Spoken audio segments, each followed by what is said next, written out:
Inna aradnal amanati ilas samawati wal ardi wal jibali, kan begitu Pak Liman ya. Fa abaina ayyahmilnaha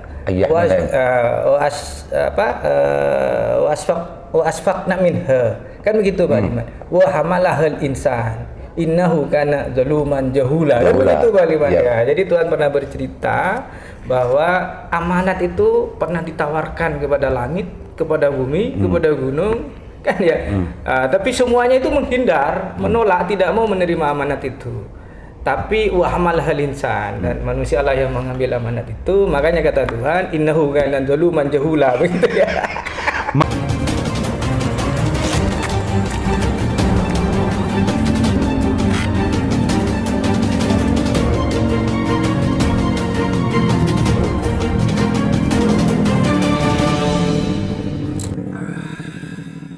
Assalamualaikum warahmatullahi wabarakatuh. Kembali berjumpa dengan saya Aliman Haris di acara Sarsan. Pemirsa, hari ini saya mungkin sudah kesekian kalinya ke ruangan ini, tapi penguasanya beda.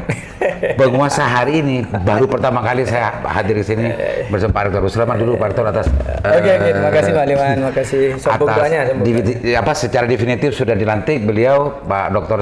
Sapi sekarang menjadi pemimpin di UTM. Assalamualaikum Pak Rektor. Waalaikumsalam warahmatullahi wabarakatuh. Makasih Pak Aliman. Ternyata kalau kemarin itu kan sejak 2002 lulus di UTM, masuk Unibank, lulus UTM, sekarang 2002 ujung sudah duduk di sini menjadi pemimpin. Ya, siklus 20 tahunan. Siklus 20 tahunan. Ini Mirsa, catat ini Mirsa. Pak Rektor, roadmap tentang persoalan UTM ke depan kan sebetulnya menurut yang kita sempat sandasan sebelumnya kan sudah ada tuh, sudah ada macamnya. Tinggal bagaimana kepemimpinan Pak Rektornya untuk bagaimana mengeksekusi dengan dengan jargon-jargon yang Pak Rektor kemarin sempat dijadikan sebuah tagline Pak Rektor.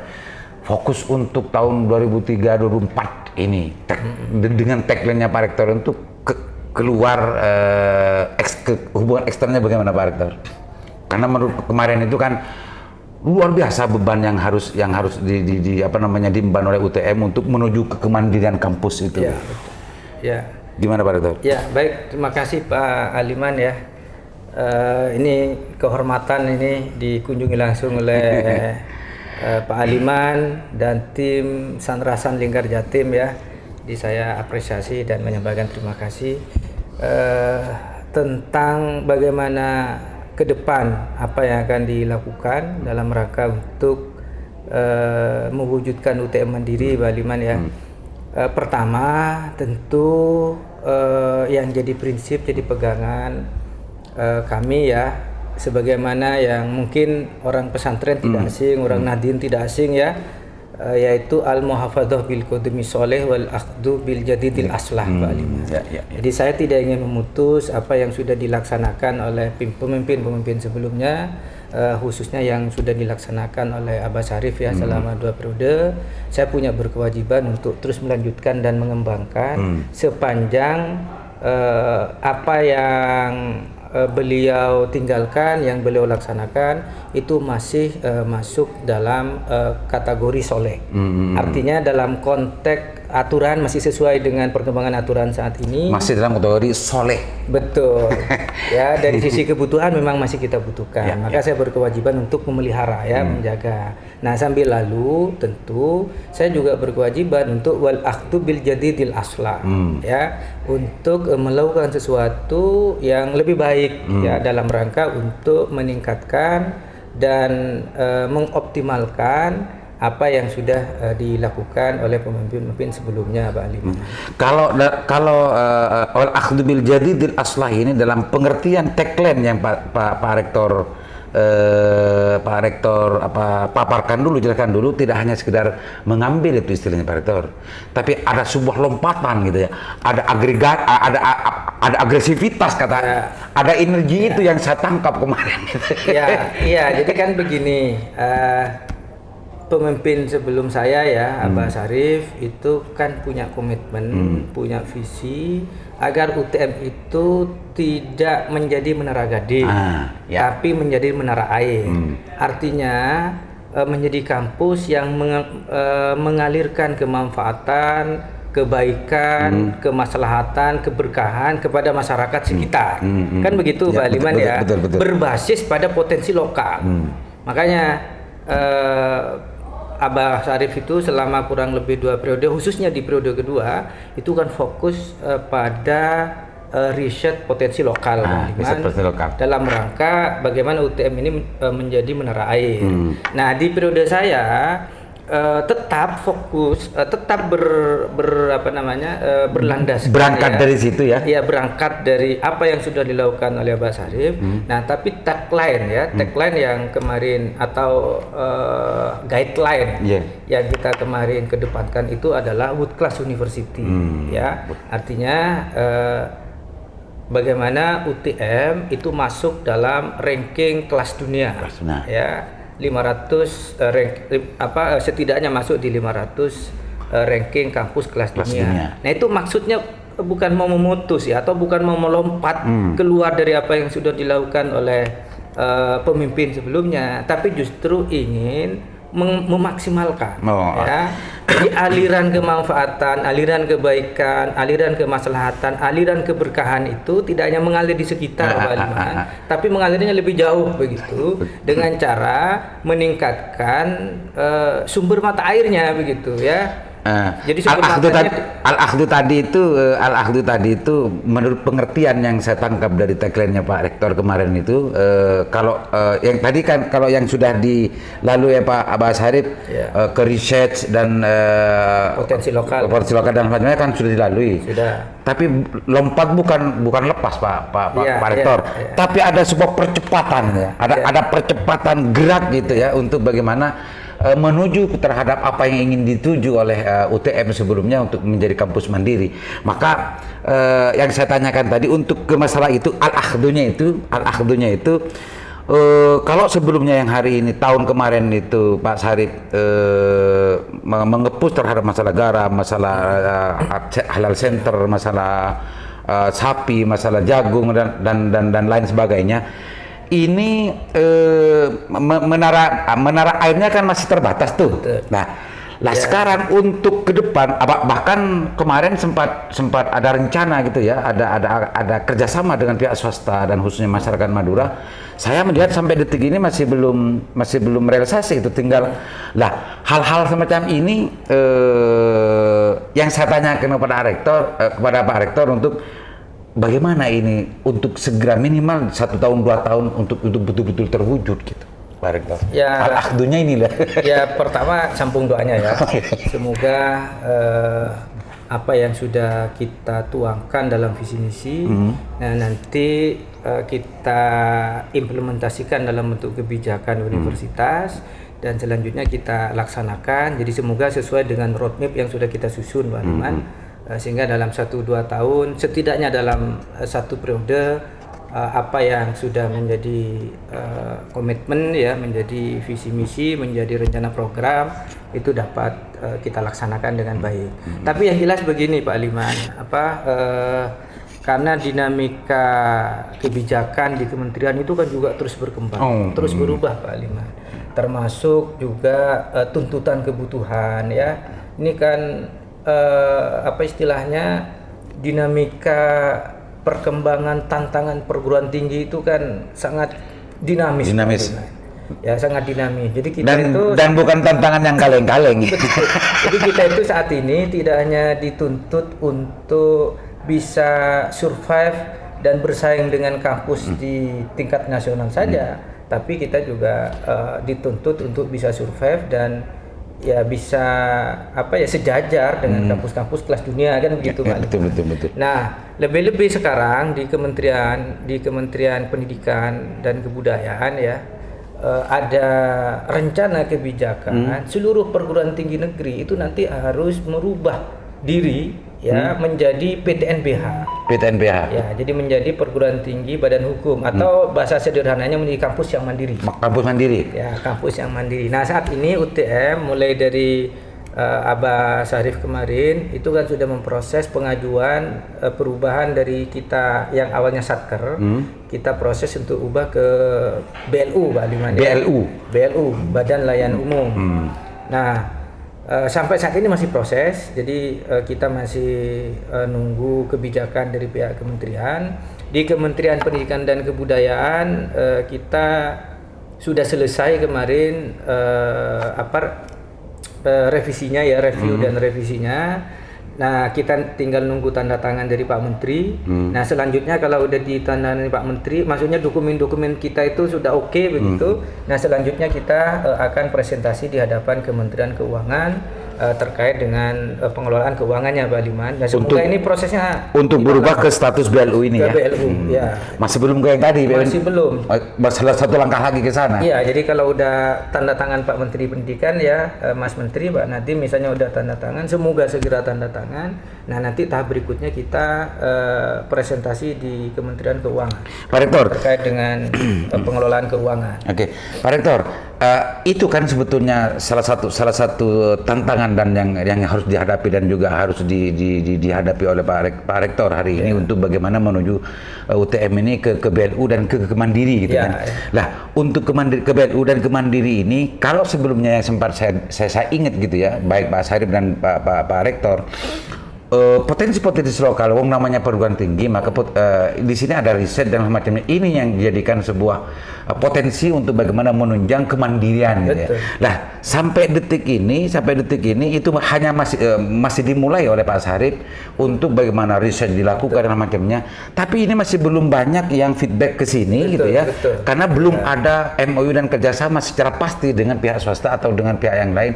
Lah, ini yang sebetulnya yang saya tanyakan untuk bagaimana menunjang ini, targetnya Pak Rektor untuk agar kekayaan intelektual yang ada di sini ini betul-betul bermanfaat keluar dan ke dalam, Pak Rektor. Iya.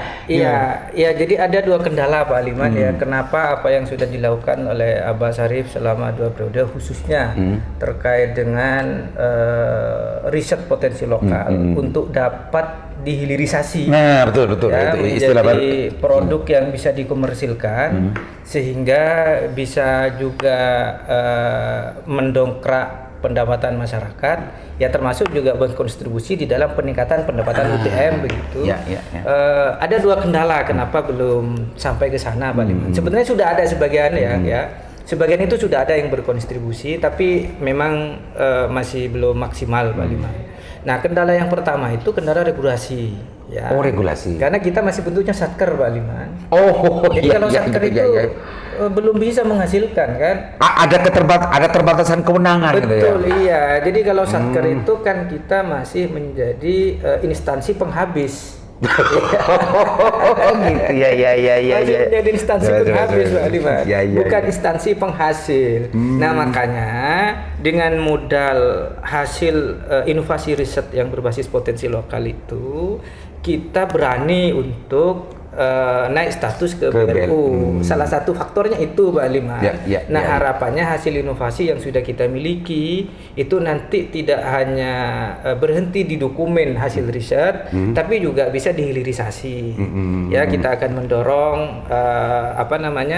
kita akan membentuk unit-unit bisnis yang bisa melakukan hilirisasi hasil inovasi riset itu ya, termasuk kita bekerjasama dengan dunia industri.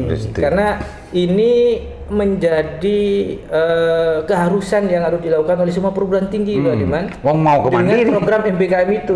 Salah satu program MBKM itu kan ada DUDI itu, jadi dunia usaha dan dunia industri. Artinya dunia perguruan tinggi itu harus berkolaborasi dengan dunia usaha dan dunia industri untuk menghilirisasi hasil riset yang dilakukan oleh perguruan tinggi itu bisa dikomersilkan sehingga ada kontribusi untuk meningkatkan kesejahteraan masyarakat dan pendapatan negara. Ini berarti tidak boleh tidak ya, memang mengarah ke sana, langkahnya mengarah ke sana. Cuma starting gerak yang akan lari di situ ketika nanti status sudah tidak menjadi penghabis lagi, tapi BLU gitu ya. Jadi kalau sudah BLU itu kan selain dia menghabiskan, sesuai dengan rencana kegiatan, dia juga harus menghasilkan gitu. Itu kalau BNU kan dituntut seperti itu Pak Liman. Kalau masih sekarang belum ya? Belum. Kita kan belum bisa belum boleh berbisnis. Sebetulnya kalau bicara urusan potensi yang sering kita kita lihat di sini aktivitas penelitian dan riset dan macamnya, sebetulnya UTM kan sudah mempunyai kekayaan itu sebetulnya, karena memang karena statusnya masih belum boleh gitu ya. Artinya kalau dalam istilah tadi kan Pak Rektor bicara tentang masalah, alhamdulillah kalau bicara masalah fikih dianggap belum mukallaf ya Pak. Karena kebetulan kebijakan pusat ya, kebijakan kementerian tentang perguruan tinggi negeri itu kan memang diklasifikasi menjadi 3 Pak Liman, sesuai dengan tentu kondisi kampusnya masing-masing. Jadi ada Satker, ada BLU, ada PTNBH. Kalau yang Satker ini anggap ini balita, ini anggap remaja, ini tua. Kalau ini mukallaf, sobi mukallaf. Ya.